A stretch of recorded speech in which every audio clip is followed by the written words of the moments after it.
আসসালামু আলাইকুম ওয়া রাহমাতুল্লাহি ওয়া বারাকাতুহু। জাভেদ অনলাইন একাডেমির পক্ষ থেকে সকল শিক্ষার্থীদের স্বাগতম। আজকে আমরা নবম দশম শ্রেণীর চতুর্থ অধ্যায় পদার্থবিজ্ঞানের কিছু গাণিতিক সমস্যা নিয়ে আমরা আলোচনা করব। তো গাণিতিক সমস্যা সমাধানের আগে আমরা প্রথমে কিছু সূত্র নিয়ে আমরা একটু দেখে নিই এই অধ্যায়ে কী কী সূত্র আছে। তো যেহেতু এই অধ্যায়ের নাম কাজ, ক্ষমতা ও শক্তি, তাই কাজ, ক্ষমতা, শক্তি নিয়ে বেশ কয়েকটি সূত্র আছে। প্রথমে আমরা দেখে নিই কী সূত্রগুলো দেখা যায়। W equal two F S অথবা এফ এইচ অথবা এম এ এইচ অথবা এম জি এইচ। অর্থাৎ ডাব্লিউ এখানে ওয়ার্ক, ডাব্লিউ মানে কি বোঝাচ্ছে? ওয়ার্ক মানে কাজ, যার একক হচ্ছে জুল। তাহলে কাজের যে সূত্রটা কি, যে আমরা জানি কাজ বলতে বোঝা যায় বস্তুর উপর কোনো বল প্রয়োগ করলে এবং বলের দিকে যদি বস্তুর স্মরণ হয়, তো এই বল এবং স্মরণের গুণফলকে কি বলা হয়? কাজ। তো বলকে যদি আমি এফ দিয়ে প্রকাশ করি আর স্মরণের ক্ষেত্রে এস হয়, তাহলে এফ ইন্টু এস, তাহলে কাজ W equal two F S. যদি এটা পরন্ত বস্তুর ক্ষেত্রে হয় তাহলে সেটা হবে এফ এইচ, তখন স্মরণটা উচ্চতা হয়ে যাবে। আর আমরা F equal to M A, তাহলে ওভাবে ভাঙাইলে আসলে যে F equal to M A বসলে এম এ এস, আর পরন্ত বস্তুর ক্ষেত্রে F equal to M G, তাহলে এখানে আসবে এম জি এইচ। তারপরে আমাদের আসতেছে V equal to M G H. V মানে এখানে বিভব শক্তি, শক্তির দুইটা রূপ, বিভব শক্তি, গতিশক্তি, দুইটা প্রকার এখানে। তো বিভব শক্তি ভি ইকুয়াল টু কি? M G H. বিভব শক্তির একক জুল, গতিশক্তির একক জুল। গতিশক্তিকে টি দিয়ে প্রকাশ করছে, T equal to half M V square. পরবর্তী আসতেছে ক্ষমতা। ক্ষমতা P equal to W by T. W equal to আমরা এম জি এস পরে আসছি, তাহলে এখানে দেখা যায় W equal to M G S, সুতরাং P equal to M G S by T. P মানে ক্ষমতা, ক্ষমতার একক হচ্ছে ওয়াট, ডাব্লিউ ওয়াট। সর্বশেষ হচ্ছে কর্মদক্ষতা eta, eta equal to P prime by P. এখানে পি প্রাইম হচ্ছে আমাদের লব্য কার্যকর ক্ষমতা, আর নিচের পি হচ্ছে আমাদের মোট কার্যকর ক্ষমতা। অর্থাৎ আমরা যখন কোনো একটা বস্তু ক্রয় করি, সেটা লাইট হতে পারে, মোটর হতে পারে, জেনারেটর হতে পারে, তার একটা নির্দিষ্ট শক্তি দেওয়া থাকে, ক্ষমতা দেওয়া থাকে। যেমন বলাও থাকে যে এটা 60 ওয়াটের বাল্ব, ঠিক আছে, এটা এত হর্স পাওয়ারের এটা এই মোটরটা। কিন্তু দেখা যায় যে আমাদের কাজ করার সময় কিন্তু আমরা ওইটুকু পাই না, কিছুটা কম পাই। তাও যেটা পাই এটা হচ্ছে লব্য কার্যকর ক্ষমতা, আর যেটা আমার দেওয়া আছে মোট ক্ষমতাটা, সেটা হচ্ছে আমাদের সর্বোচ্চ ক্ষমতা বা মোট ক্ষমতা। তাহলে লব্য কার্যকর ক্ষমতাকে আমি যদি মোট ক্ষমতা দিয়ে ভাগ করি, তাহলে এখানে আমাকে এই কর্মদক্ষতাকে পাওয়া যায়। কর্মদক্ষতা একটা গ্রিক শব্দ, এটার নাম হচ্ছে ইটা। আমাদের এটাকে একটু এনের মতো একটু নিচে ভাগ করে লিখতে হয়, সেটা হচ্ছে ইটা। তাহলে ইটা ইকুয়াল টু কি? আমাদের হচ্ছে কর্মদক্ষতা, যার কোনো একক নেই, এটার কোনো কি নেই? একক নেই।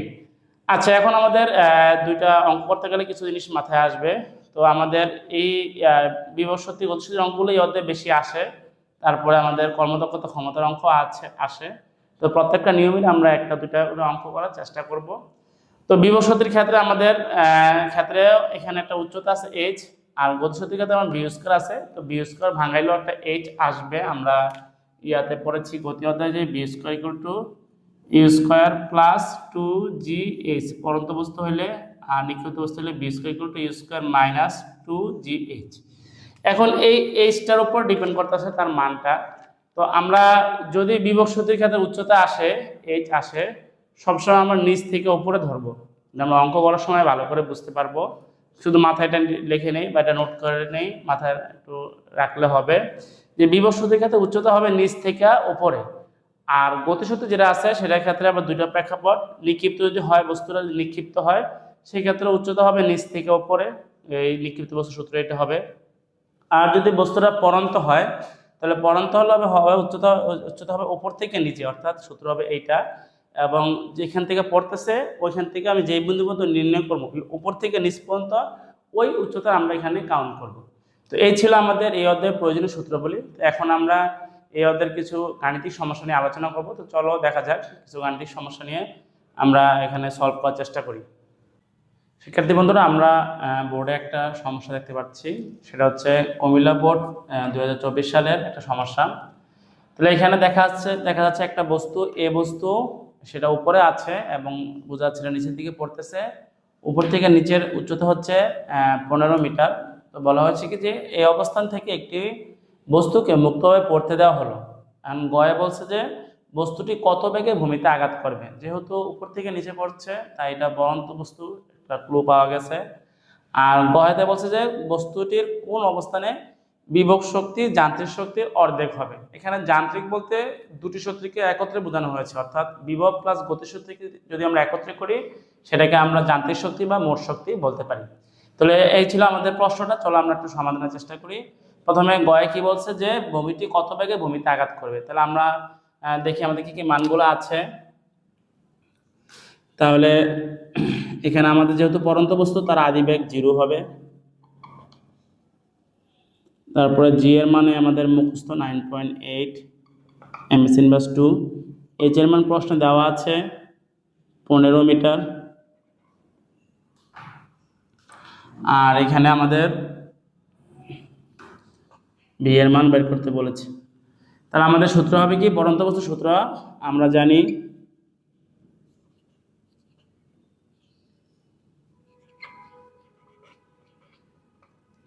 v স্কয়ার ইকুয়াল টু এ স্কয়ার প্লাস 2gh।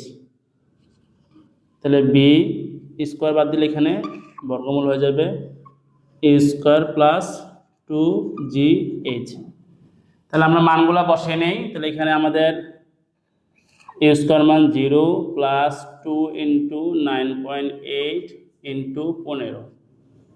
তাহলে আমরা কত পাবো, একটু ক্যালকুলেটর সমাধান করি।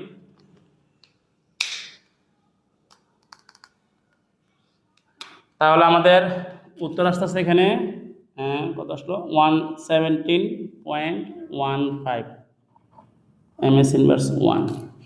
তাহলে আমরা কি লিখতে পারি, সুতরাং বস্তুটি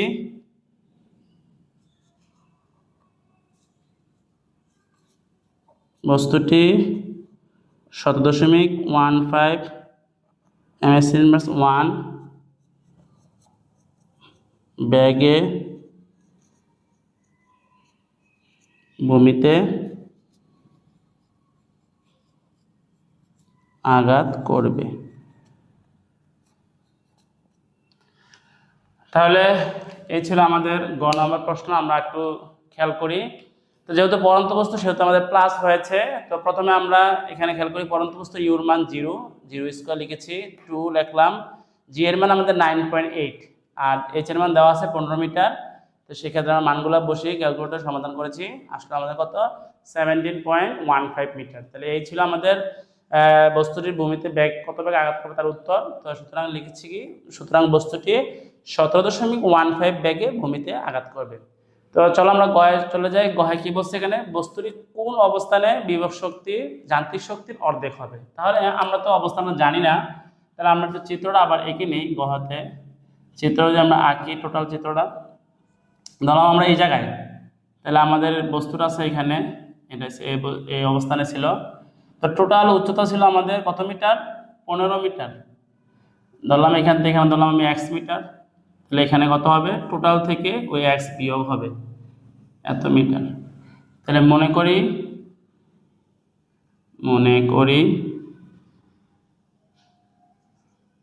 ভূমি হতে 1 মিটার উচ্চতায়, ভূমি হতে 1 মিটার উচ্চতায়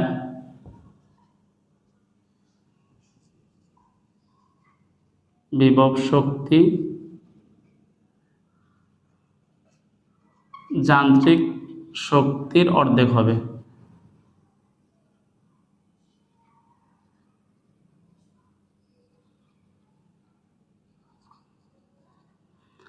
তো শিক্ষার্থী বন্ধুরা খেয়াল করো, এখানে আমাদের প্রশ্নের ভিতরে কিন্তু আমাদের এই যে শর্তের ভিতরে কিন্তু আমাদের প্রশ্ন মতে কথাটা আনতে হবে বিভব শক্তি। তাহলে আমি যদি বিভব শক্তি লিখি প্রশ্ন মতে,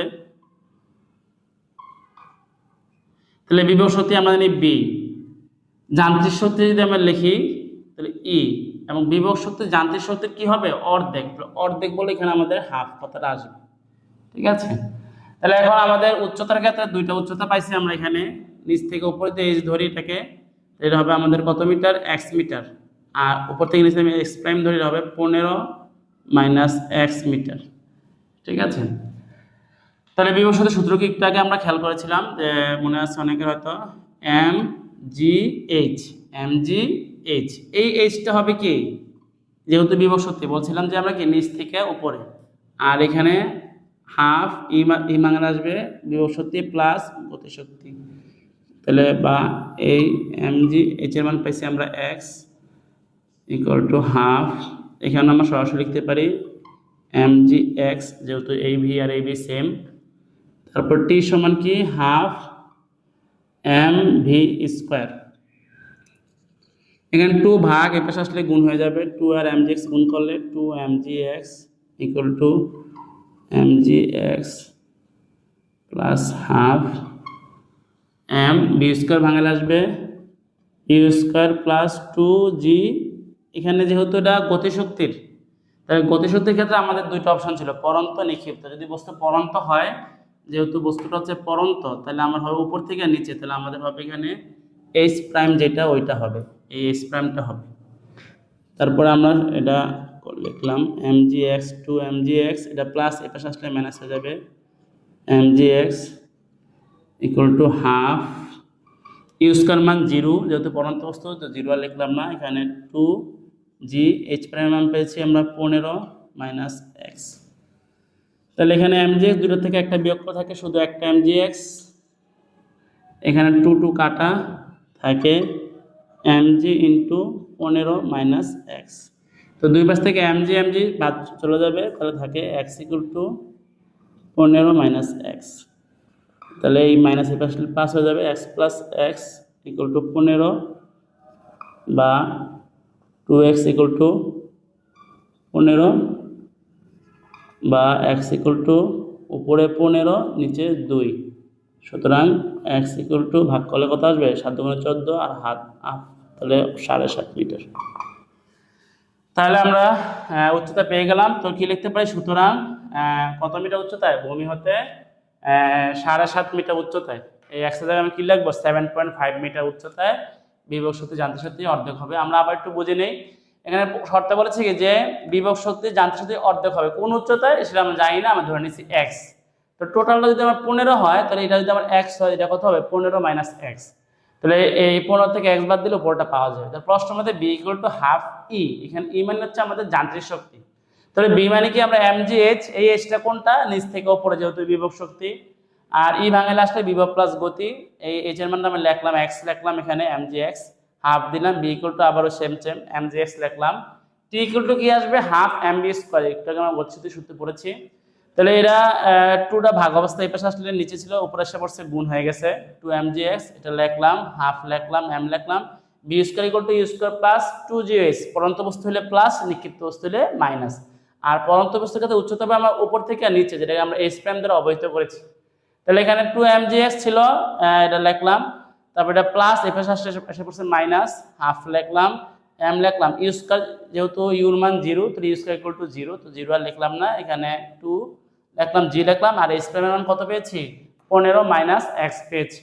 তো এটা 2 mg থেকে একটা mg বিয়োগ করে থাকে mg x, তারপরে 2 এ কাটা, m লিখলাম, জি লিখলাম, 15 মাইনাস x, এখান থেকে mg এখানে mg কাটা থাকে, এখানে x, এখানে 15 মাইনাস x, এটা মাইনাস এবার আসলে হয়ে যাবে প্লাস, x যোগ করলে 2x, 2 গুণ এ পাশে ভাগ করলে তো আসে কত যে 7.5। তাহলে তোমরা সুতরাং দিয়ে কি ফিনিশিং দিবা, ওই কথা লিখবা যে সুতরাং ভূমি হতে কত মিটার উচ্চতায় 7.5 মিটার উচ্চতায় বিভব শক্তি যান্ত্রিক শক্তির কি হবে অর্ধেক হবে, এই কথাটা নিচে লিখে দিবা।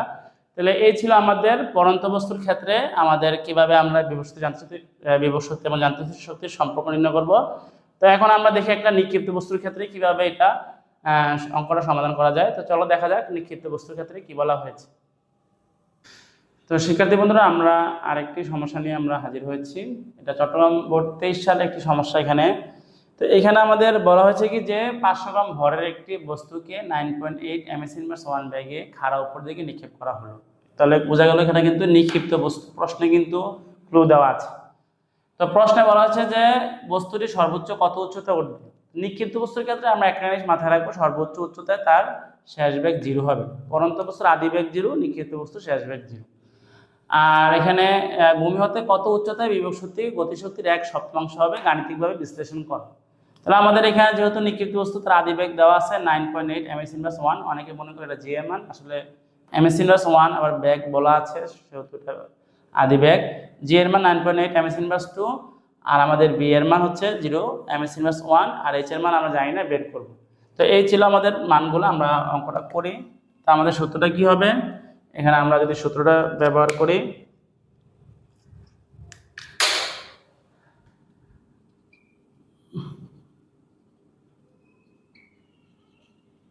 তাহলে এটা হবে V square equal to U square plus না মাইনাস, যেহেতু নিক্ষিপ্ত বস্তু মাইনাস হবে 2gh বা 2gh equal to U square, এটা প্লাস এটা আসলে হয়ে যাবে মাইনাস, বা h equal to U square minus V square, 2g গুণ এই পাশে হয়ে যাবে, আসলে হয়ে যাবে ভাগ।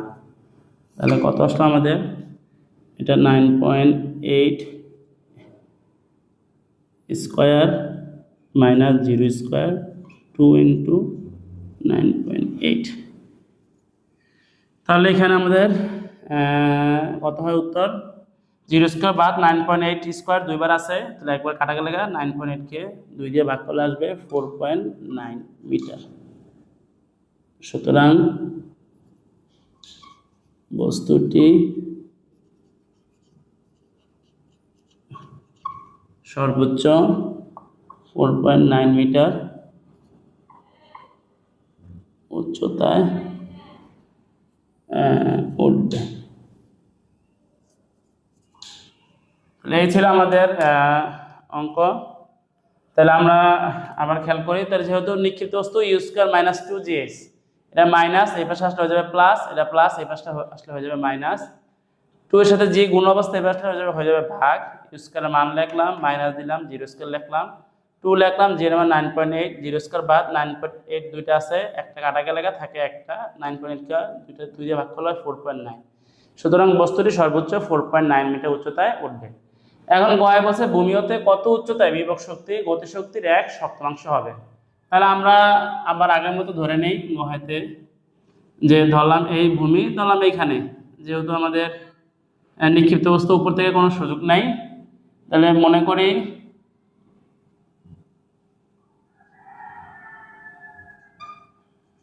ভূমি হতে 1 মিটার উচ্চতায়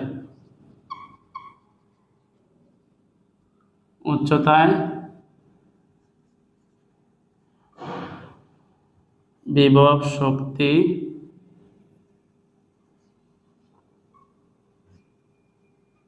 গতিশক্তির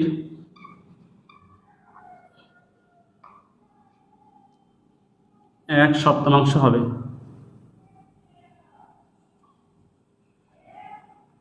তাহলে প্রশ্ন মতে কি হবে শর্তটা,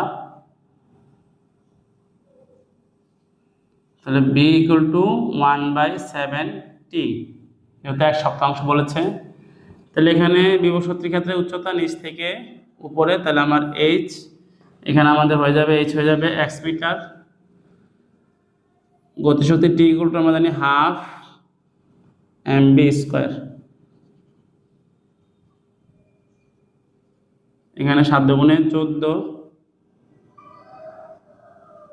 এখানে বি স্কোয়ার ইকুয়াল টু কি হবে, you square minus 2g h, এই এইচটা কোথায় সেক্ষেত্রে বন্ধুরা আমরা যেহেতু বলছি নিক্ষিপ্ত বস্তুর ক্ষেত্রে গতিশক্তির h হবে নিচ থেকে উপরে, এটাও হবে x মিটার 2gx,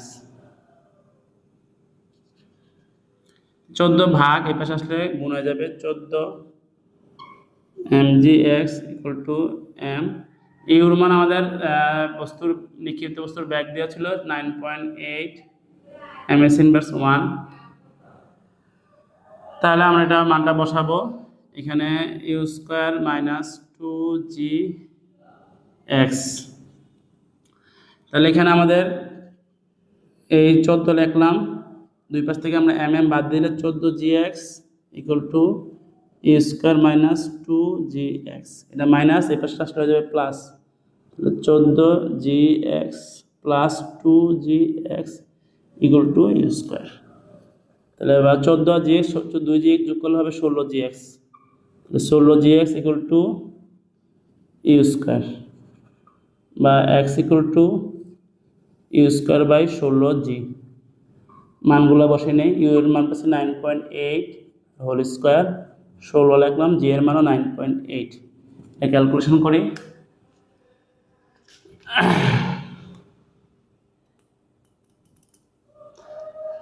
হ্যাঁ, ক্যালকুলেশন করার পর আমাদের মান আসতেছে 0.6125 মিটার।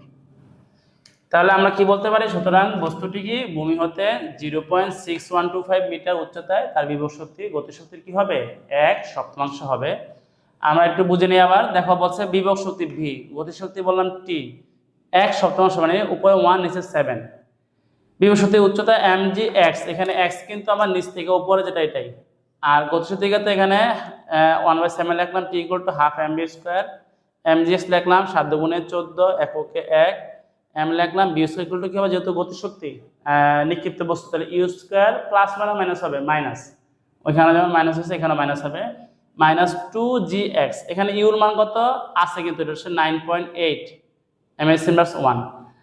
তো এখানে আমাদের যেহেতু গতিশক্তির নিক্ষিপ্ত বস্তু ছিল তাই মাইনাস হয়েছে, এখান থেকে 14 ভাগ এই পাশে হলে গুণ হয়ে যাবে, 14 mgs, এখানে m লিখলাম, এটা লিখলাম, তারপরে দুই পাশ থেকে m আর m বাদ দিলাম, থাকলো 14gx, এখানে u² লিখলাম, -2gx লিখলাম, এটা মাইনাস এই পাশে আসলে হয়ে যাবে প্লাস, 14gx আর 2gx যোগ করলে হয় 16gx, 16gx এর সাথে গুণ অবস্থা এই পাশে গেলে ভাগ, ইউর মান কত পেলাম? 9.8, 9.8 স্কয়ার 16 লিখলাম, জি এর মান 9.8। তো আমাদের ক্যালকুলেশন করলে কত আসে? 0.615 মিটার। তাহলে নিচে কি লিখবো? সুতরাং ভূমি হতে, সবার নিচে লাইন লিখবো এটা, সুতরাং ভূমি হতে 0.6125 মিটার উচ্চতায় বিভব শক্তি গতিশক্তির 1/7 হবে। এই ছিল আমাদের পড়ন্ত বস্তু নিয়ে একটা সমস্যা। আশা করি এই টাইপের সমস্যাগুলো তোমরা যেভাবে আসুক শর্ত অনুযায়ী খেয়াল করবে এবং পড়ন্ত না নিক্ষিপ্তরা খেয়াল করবে, আশা করি তোমরা পারবে। এখন আমরা কর্মদক্ষতা এবং ক্ষমতা নিয়ে একটা সমস্যার সমাধান করব।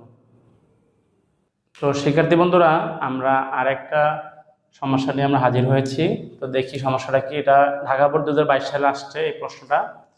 তো এখানে বলা হয়েছে যে 10 কিলোওয়াট ক্ষমতার একটি ইঞ্জিন 2000 কেজি পানি 3 মিনিটে 90 মিটার উচ্চতায় উঠাতে পারে, 90 মিটার উচ্চতায়। ইঞ্জিনটির কর্মদক্ষতা কত এবং গহে বসে উক্ত সময়ে ওই পরিমাণ পানিকে 120 মিটার উচ্চতায় ওঠানোর জন্য ক্ষমতার কিরূপ পরিবর্তন করতে হবে। তো আমরা এখন করব।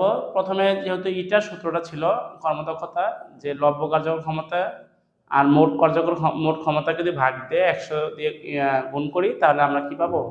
ওইটার কর্মদক্ষতা পাবো। কিন্তু এখানে আমাদের মোট ক্ষমতা কিন্তু আছে, মোট ক্ষমতা 10 কিলোওয়াট, যেটাকে ভাঙাইলে আসে 10,000 ওয়াট। 1000 দিয়ে গুণ দিলে কত হয়? 10,000। কিন্তু আমাদের কিন্তু ওই লব্য কার্যকর ক্ষমতাটা নাই। তো ওইটাকে বের করার জন্য মানগুলো আমি লিখেছি। যেমন এখানে পানির ভর ছিল 2000 কেজি, তারপর জি এর মান মুখস্থ, এইচ এর মান ছিল 90 মিটার, আর সময় ছিল 3 মিনিট। তো 3 মিনিট থেকে আমরা যদি 60 দিয়ে গুণ দিই তো সেকেন্ড হবে কত? 180 সেকেন্ড। তাহলে আমরা ক্ষমতা সূত্র কিছুক্ষণ আগে দেখেছি যে ক্ষমতা পি সমান কি ছিল? পি সমান ছিল mgh/t। তাহলে আমাদের m এর মান কত দেওয়া আছে? m এর মান দেওয়া আছে 2000, g এর মান 9.8, আর আমাদের হচ্ছে 90, আর সময় আছে কত সেকেন্ড? 180 সেকেন্ড। তাহলে আমাদের এখানে কাটাকাটি করলে এখানে হবে 2, এখানে করলে হবে 2 কে 2, 0 3টা। তাহলে আমাদের এখানে হচ্ছে গুণ করলে হবে 900.3 এত ওয়াট হবে। তো এখন আমাদের এটা ছিল আমাদের ক্ষমতা। তারপর আমাদের বলছে কর্মদক্ষতা। তাহলে কর্মদক্ষতা আবার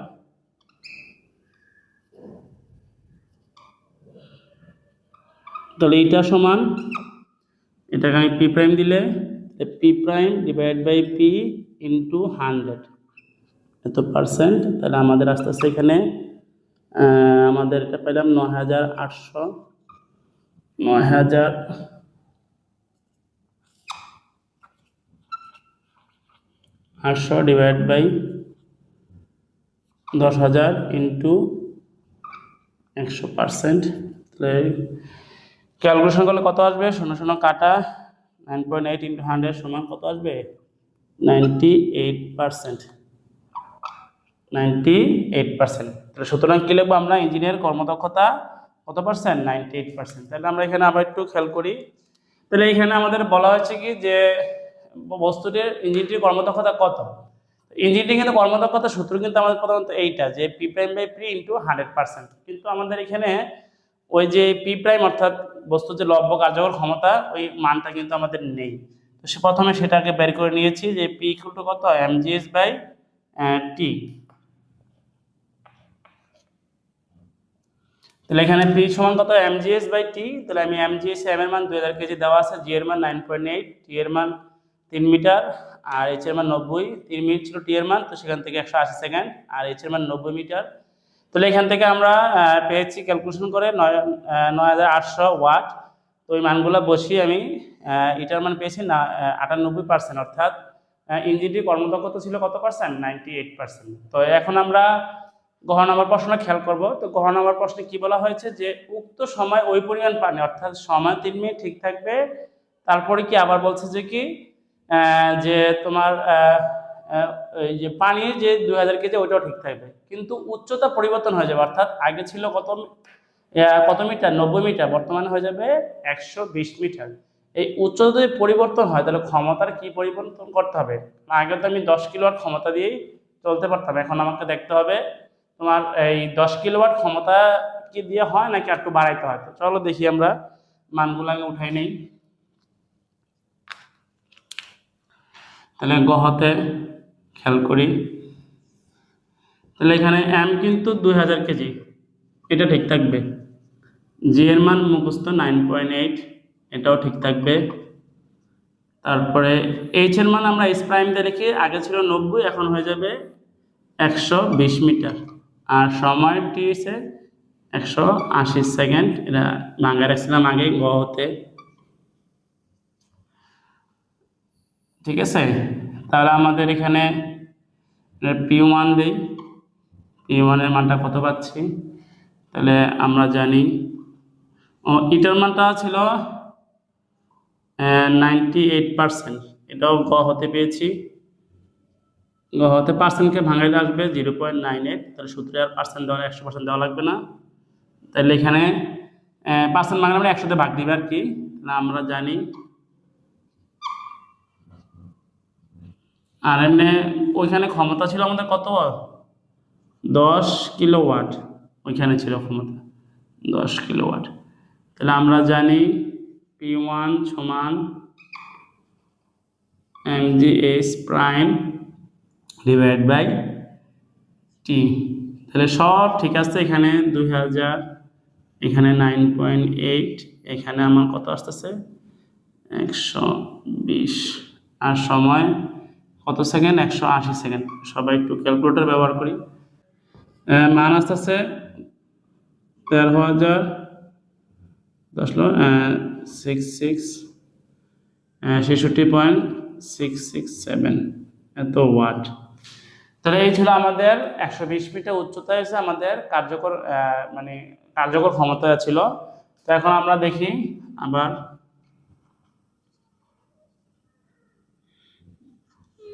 তাহলে এটা সমান ওটা P1 দিই, আর বর্তমান যেটা আমি মোট ক্ষমতাটা বের করে ডাবল প্রাইম দিয়ে দিলাম। তাহলে বা এটা নিচে আসে উপরে আসবে। অনেকে বলতে পারে স্যার 100% কোথায়, ওই পার্সেন্টটা আমরা ভাঙায় ফেলছি, তাই এখানে পার্সেন্ট দেওয়া লাগবে না। তাহলে এখানে P1 আর এখানে এটারা চলে আসবে। তাহলে মানগুলো বসে নিই। P1 এর মান পেলাম 13,066.667, আর এটা মান পেলাম 0.98। এখানেও আমরা ক্যালকুলেটর ব্যবহার করি। তাহলে এখানে মান আসতেছে আমাদের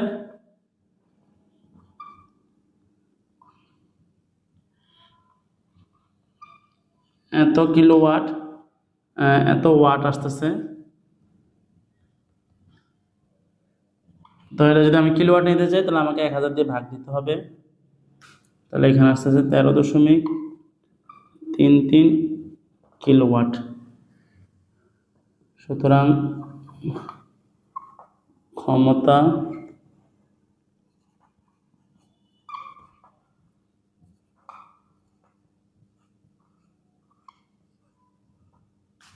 বৃদ্ধি করতে হবে। তাহলে আগে ছিল আমাদের 10 কিলোওয়াট, বর্তমানে 13.33 থেকে আমি যদি 10 কিলোওয়াট বিয়োগ দেই তাহলে কত আসলো? এখানে আমাদের আসতেছে 3.33 কিলোওয়াট। সবাই একটু উঠায় নাও।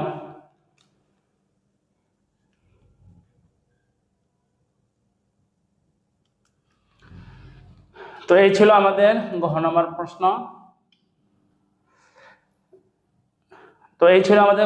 প্রশ্ন। আমরা একটু খেয়াল করি। তাহলে এখানে আমাদের সবগুলো মানে কি সেম থাকবে, শুধু এইচ এর মানটা অর্থাৎ 90 মিটারের জায়গায় হবে 120 মিটার। তাহলে ওই মানটা দিলে কিন্তু আমাদের যেই ক্ষমতা আগে পেয়েছিলাম 9800, বর্তমানে হয়ে গেছে 13,60.667, 13,60.667 এত ওয়াট। তো এটা ছিল আমাদের কি বর্তমান ক্ষমতা, কার্যকর ক্ষমতা। তাহলে মোট ক্ষমতাও পরিবর্তন হবে। তো এই ইটার মানটা যেহেতু আগেরটাই নিয়েছি, তো এখানে 98% ভাঙাইলে 100 দিয়ে ভাগ, তাহলে এখানে আসতেছে 0.98 আসতেছে। ইটাটা উপরে ছিল, এই পাশে আসলে নিচে চলে যাবে, এটা নিচে ছিল ওই পাশে গেলে উপরে চলে যাবে। তো মানগুলো আমরা বসিয়েছি, তো পেয়েছি কত? 13,333.33 ওয়াট। এটাকে যদি আমরা কি দিয়ে ভাগ দেই, এটাকে যদি আমরা 1000 দিয়ে ভাগ দিই তাহলে আমাদের কিলোওয়াটে চলে যাবে। তো আমাদের আগে ছিল 10 কিলোওয়াট ক্ষমতা, আর বর্তমানে হচ্ছে আমাদের 13.33 কিলোওয়াট ক্ষমতা। তাহলে ক্ষমতা বাড়াতে হবে, কতটুকু বাড়াতে হবে? ওই আমরা বিয়োগ করেছি, তো বিয়োগ করে পেয়েছি কত? 3.33 বা 3.33 কিলোওয়াট। তাহলে এ থেকে কি বোঝা গেল যে অর্থাৎ ওই যদি আমি উচ্চতা বৃদ্ধি করি বস্তুর কোনো ইয়ার ক্ষেত্রে, পানির উঠানোর ক্ষেত্রে, তাহলে ইঞ্জিনের ক্ষমতা কি করতে হবে? বাড়াতে হবে। তো এই ছিল আজকের আমাদের 3টা গাণিতিক সমস্যার সমাধান করেছি, পাশাপাশি সূত্রগুলো দেখেছি চতুর্থ অধ্যায়ের। তো আশা করি সবার ক্লাসটা ভালো লেগেছে। তো আশা করি তোমরা সবাই আমার পাশে থাকবে, আমাদের চ্যানেলের পাশে। তো যারা এখনো সাবস্ক্রাইব করে নেবে, আর পাশাপাশি নিজের বন্ধুদেরকে বলবে। আশা করি পরবর্তীতে নতুন কোনো ভিডিও নিয়ে তোমাদের সামনে হাজির হব। ধন্যবাদ সবাইকে। আসসালামু আলাইকুম ওয়া রাহমাতুল্লাহি ওয়া বারাকাতুহু।